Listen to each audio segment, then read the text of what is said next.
အားလုံးပဲမင်္ဂလာပါခင်ဗျာတပတ်ခါ Super Sunday တနင်္ဂနွေနေ့မြန်မာစံတော်ချိန်ည7:00 နာရီတိတိအချိန်မှာ Chelsea အသင်းနဲ့ Arsenal အသင်းတို့ Chelsea အသင်းအိမ်ကွင်း Stamford Bridge မှာကန်မဲ့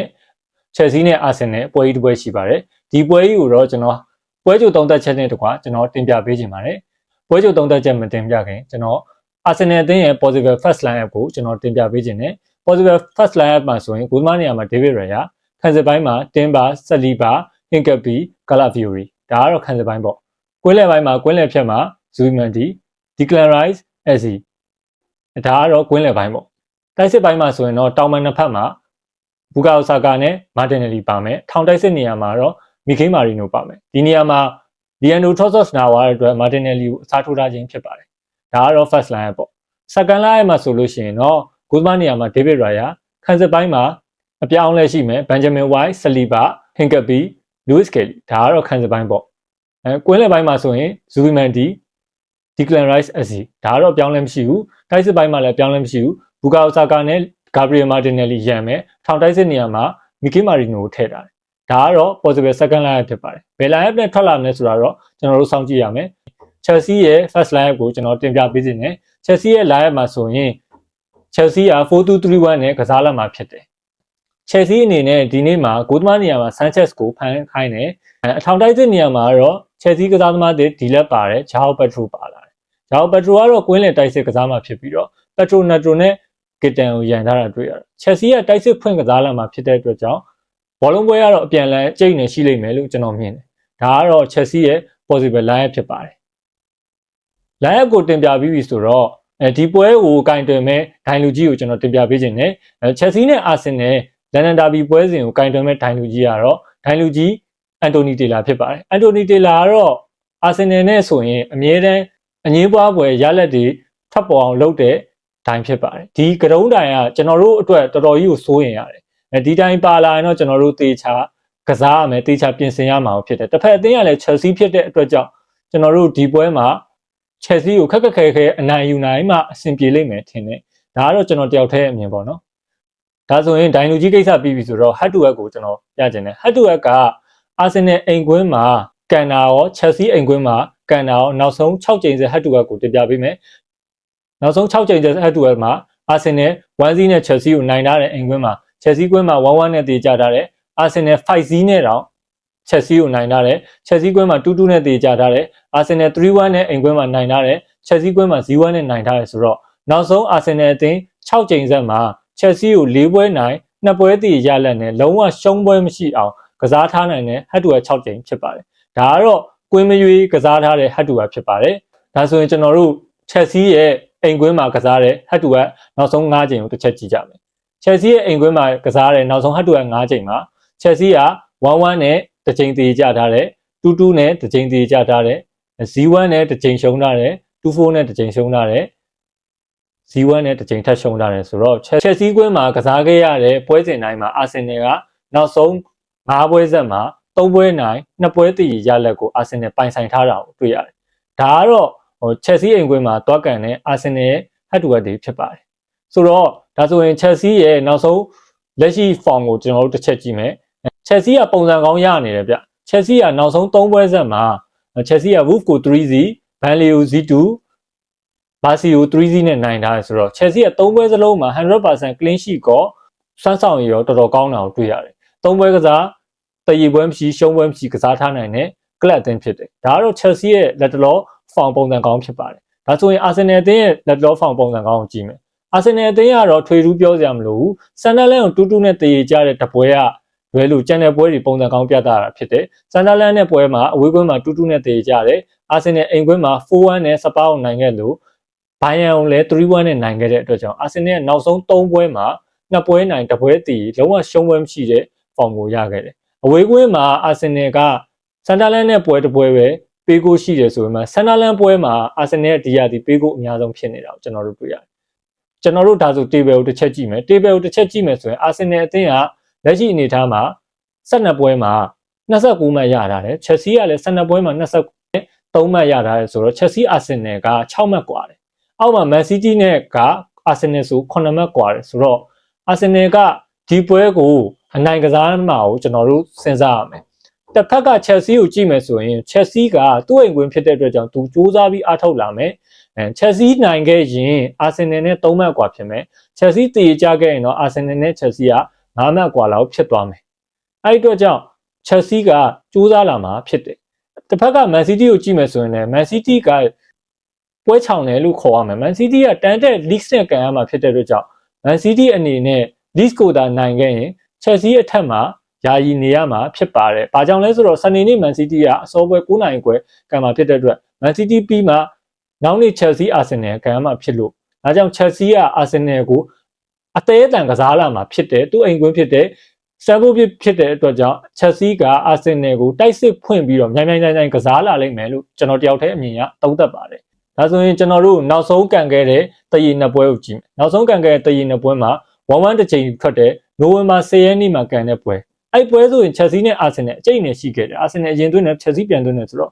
အဲ့ပွဲမှာအာဆင်နယ်တရီပဲရနိုင်တယ်အန်ဆိုမာရက်စကာလက်ထက်မှာချက်စီကကောင်းလာတယ်အန်ဆိုမာရက်စကာလည်း short တွက်လို့မရတဲ့နီးပြတယောက်ဖြစ်တယ်သူလည်းဂွာဒီယိုလာတပည့်တယောက်ပဲဂွာဒီယိုလာတပည့်တယောက်ဖြစ်တဲ့အတွက်ကြောင့်ဂွာဒီယိုလာရဲ့ကစားဟန်လေးအငွေ့သက်လေးတွေတော့သူ့မှာရှိတာကိုကျွန်တော်တွေ့ရတယ်အာတီတာလည်းဂွာဒီယိုလာတပည့်ပါပဲအန်ဆိုမာရက်စကာဂွာဒီယိုလာနဲ့တော်တော်ကြီးကိုစင်တဲ့နီးပြသပင်ပုံစံအစရုပ်ရည်ပိုင်းအစတော်တော်ကြီးကိုစင်တယ်ကစားပုံလည်းတော်တော်ကြီးကိုစင်တယ်သူတို့ကတော်တော်ကြီးကိုစင်တဲ့နီးပြတယ်ဗျပြီးတော့အန်တိုမာစကာရဲ့ချက်စီအသင်းကလက်ရှိအနေအထားမှာကမ္ဘာကလပ်ချန်ပီယံဆုကိုရထားခဲ့တယ်အာဆင်နယ်ကလည်းရွှေဖလားချန်ပီယံဆုကိုရထားခဲ့တဲ့အသင်းပြီးဒီနှစ်သင်းကလန်ဒန်မှာတော့အကျိတ်နဲ့ရှိလာလိမ့်မယ်လို့ထင်တယ်ဒီပွဲကတော့ကျင်းသေးပေါက်အကျိတ်နဲ့ရှိလာလိမ့်မယ်ထင်တယ်ချက်စီကွင်းမှာအောက်တိုဘာ2023ခုနှစ်က2-2နဲ့တည်ကြတယ်အဲ့ပွဲလဲတော်တော်အကျိတ်နဲ့ရှိခဲ့တယ်ချက်စီကအနိုင်မခံအရှုံးမပေးနဲ့ကစားလာတာကိုတွေ့ရတယ်သူ့ရဲ့နောက်ဆုံးအိမ်ကွင်းနှစ်ပွဲဆက်မှာသူကရေကုန်ရေကန်းကစားလာတာကိုတွေ့ရတယ်ချက်စီကအာဆင်နယ်နဲ့တွေ့ရင်သူကခြေပိုကောင်းလာတာကျွန်တော်တို့တွေ့ရတယ်ဒီပွဲအာဆင်နယ်အတွက်အဆန်းသက်ခံရမယ့်ပွဲဒါဆိုရင်ချက်စီရောနိုင်မှာလားအာဆင်နယ်ရောနိုင်မှာလားကျွန်တော်ကတော့အာဆင်နယ်ကိုမရှုံးတော့ဘူးလို့ထင်တယ်အာဆင်နယ်နဲ့ချက်စီဟတ်တူဟတ်တွေကိုကြည့်လိုက်လို့ရှိရင်အာဆင်နယ်နဲ့ချက်စီဟတ်တူဟတ်ဒီမှာဆိုရင်အာဆင်နယ်ကကွင်းမရွေးချက်စီကိုလုံးဝမရှုံးချက်စီကိုမရှုံးတာအာဆင်နယ်ယာတီတော်တော်များများကြာခဲ့ပြီအဲ့ဒီအတွက်ကြောင့်အာဆင်နယ်ဒီယာတီလည်းဒီရှုံးပွဲမရှိစံချိန်ကိုဆက်ထိန်သွားမယ်လို့ကျွန်တော်ထင်တယ်ဒီပွဲကအာဆင်နယ်နဲ့ချက်စီအတွက်အရေးကြီးတယ်အာဆင်နယ်ကဒီပွဲကိုဒါချက်စီကိုအကယ်၍များနိုင်ခဲ့လို့ရှိရင်အာဆင်နယ်ကယာတီဝက်ချန်ပီယံဖြစ်ဖို့အခြေအနေကောင်းသွားပြီ။ဘာကြောင့်ဒီပွဲကိုနိုင်ရင်အာဆင်နယ်ယာတီဝက်ချန်ပီယံဖြစ်လာမလဲဆိုရင်အာဆင်နယ်ကချက်စီနဲ့ကန်ပြီးရင်ဘရန်ဖို့နဲ့ကန်ရမယ်။ဘရန်ဖို့နဲ့ကန်ပြီးရင်ဗီလာနဲ့ကန်ရမယ်။ဗီလာနဲ့ကန်ပြီးရင်ဘရူးဂျက်နဲ့ချန်ပီယံလိကန်ရမယ်။ပြီးရင်ပရီးမီးယားလိမှာအာဆင်နယ်ကဝူဖ်နဲ့ကန်ရမယ်။အေဗာတန်နဲ့ကန်ရမယ်ဆိုတော့အာဆင်နယ်ရဲ့ပွဲစဉ်တွေတော်တော်များများကအသင်းငယ်တွေများတယ်။အသင်းကြီးတွေနဲ့ကန်ပြီးနောက်ပိုင်းမှာချက်စီကနောက်ဆုံးဖြစ်တယ်။ဒီဇင်ဘာပွဲချက်ကာလမှာအာဆင်နယ်ကပွဲတော်တော်ချောင်တယ်လို့ကျွန်တော်ယူဆပါတယ်ဘလူးချက်နဲ့ပွဲကတိတ်ပြဿနာမရှိဘူးအဝေးကွင်းနဲ့ကန်ရမယ်ချန်ပီယံလိဖြစ်တယ်ဒါပေမဲ့ဘရန်ဖို့ဗီလာမှာဗီလာကတော့အာဆင်နယ်နဲ့ပတ်သက်ပြီးအစိတ်ရှိတဲ့အသင်းဗီလာကွင်းနဲ့တွားကန်ရမှာဖြစ်တဲ့အတွက်ကြောင့်အာဆင်နယ်ကဗီလာကိုအသာရသွားမလားဆိုတော့တစ်ချက်စောင့်ကြည့်ရမယ်အဓိကကတော့ဒီပွဲမှာအာဆင်နယ်နိုင်ခဲ့လို့ရှိရင်တော့ဂျာတီဝက်ချန်ပီယံကိုမှန်းလို့ရပါပြီဂျာထဲမှာဘောလုံးပွဲတွေကလေဆက်နေတာပရီးမီးယားလိပွဲတွေကဂျာရက်ဒီမှာကန်မှာဖြစ်တယ်ဘရန်ဖို့ဆိုလည်းဂျာရက်ကန်မယ်ပြီးရင်ဗီလာစနေတင်တွေကန်မယ်ဘလူးချက်ကန်မယ်ဆိုရင်ဂျာရဲမှာလည်းဂျာရက်ဒီမှာပရီးမီးယားလိပွဲတွေဒီဇင်ဘာပွဲချက်ကာလတောက်လျှောက်ကန်မှာဖြစ်တဲ့အတွက်ကြောင့်ပရီးမီးယားလိပွဲစဉ်တွေပဲဂျာထဲမှာတော်တော်ကြီးကိုဘောဝလင်ကြည့်ရမှာဖြစ်တယ်ဒီဂျာရဲ international break ကလည်းဝေးသေးတယ်ကျွန်တော်ထင်တယ်ဇန်နဝါရီ9ရက်နေ့လောက်ထိပရီးမီးယားလိပွဲစဉ်တွေရှိအောင်မယ်ဆိုတော့နောက်နေ့အထိပရီးမီးယားလိပွဲစဉ်တွေတဝါကြီးကြည့်အောင်မှာဖြစ်ပါတယ်ချန်ပီယံလိမှာလည်းအာဆင်နယ်ကလက်ရှိရာသီမှာအဆင့်1ပရီးမီးယားလိမှာလည်းလက်ရှိရာသီမှာအာဆင်နယ်ကအဆင့်1ဖြစ်တဲ့အတွက်ကြောင့်အာဆင်နယ်က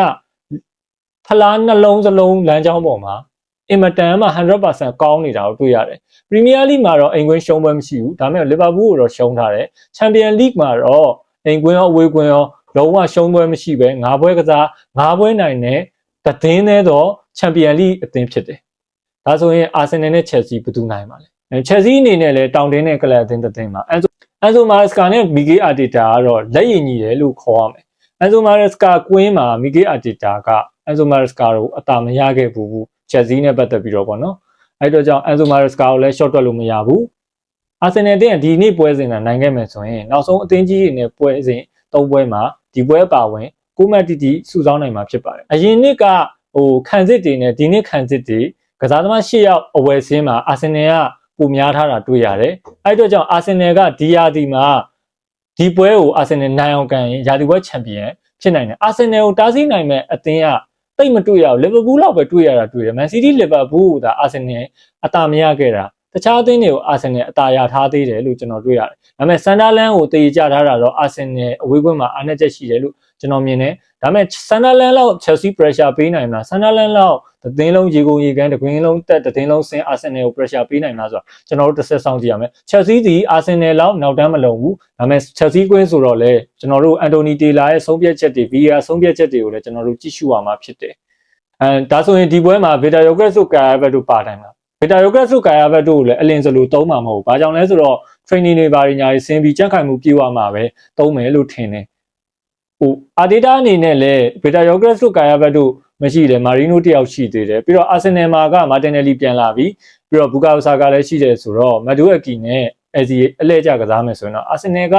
ကစားသမားအင်အားတောင့်တင်းတဲ့အသင်းတစ်ဖြစ်တဲ့အတွက်ကြောင့် Chelsea ကိုတိုက်စစ်ပိုင်းရောခံစစ်ပိုင်းရောရှင်းနိုင်လိမ့်မယ်လို့ကျွန်တော်ထင်တယ်။ဘိုင်ယန်ကိုနိုင်ခဲ့တယ်စပါးကိုနိုင်ခဲ့တယ်ဆိုတော့ Chelsea ကိုအသာရသွားမလားဆိုတော့ကျွန်တော်တို့ရင်ခုန်စွာနဲ့စောင့်မျှော်မှာပေါ့နော်။ဒါဆိုရင်ကျွန်တော်ဂိုးခံမှန်းချက်ကိုကျွန်တော်ပြောပြမယ်။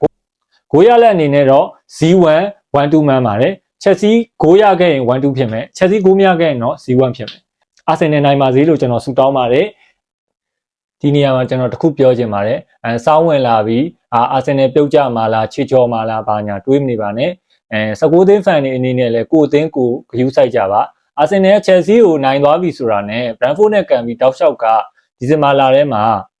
ပွဲစဉ်တွေအားလုံးကတော်တော်များများခြောင်တာတွေ့ရတယ်အထူးသဖြင့်ဒီဇင်ဘာလထဲမှာဆိုရင် Champions League သွားကန်ရမယ် Blue Jack နဲ့ပွဲတစ်ပွဲပဲရှိတယ်အဲ့ဒါကလည်း Belgium မြေမှာတစ်ချက်သွားကန်ပြီးတာနဲ့ကျန်တဲ့ပွဲတွေအားလုံးအင်္ဂလန်မှာကန်ရမှာပြီးရင်ကျွန်တော်တို့ဒီဇင်ဘာပွဲချက်ကာလမှာလည်းကျွန်တော်တို့ပွဲတွေခြောင်တယ်ပြီးတော့ Christmas ကာလ Boxing Dayပတ်ဝန်းကျင်မှာလည်းကျွန်တော်တို့ပွဲတွေခြောင်တာကိုတွေ့ရတယ်ပွဲကြီးဆိုလို့တပွဲမှမရှိဘူးဒီဇင်ဘာကာလမှာကျွန်တော်တို့အေးချမ်းချမ်းနဲ့ပဲနိုင်ပွဲတွေယူပြီးတော့ကျွန်တော်တို့ Premier League ရာသီဝက်ကိုဖျက်ဆီးမှာဖြစ်ပါတယ် New Year နောက်ပိုင်း January 9 ရက်နေ့ International Break မတိုင်ခင် Arsenal Liverpool နဲ့ကန်ရမယ့်ပွဲရှိတယ်အဲ့ပွဲတစ်ပွဲပဲ Arsenal ရှုံးတွေးပြန်ယူမယ် Arsenal အိမ်ကွင်းမှာ Liverpool ကိုအနိုင်ကန်နိုင်နေဆိုရင် Arsenal က Premier League မှာအရန်ချီနေကောင်းသွားပြီ Arsenal Premier League ဖလားရဖို့အဲ့အတွက်ကြောင့်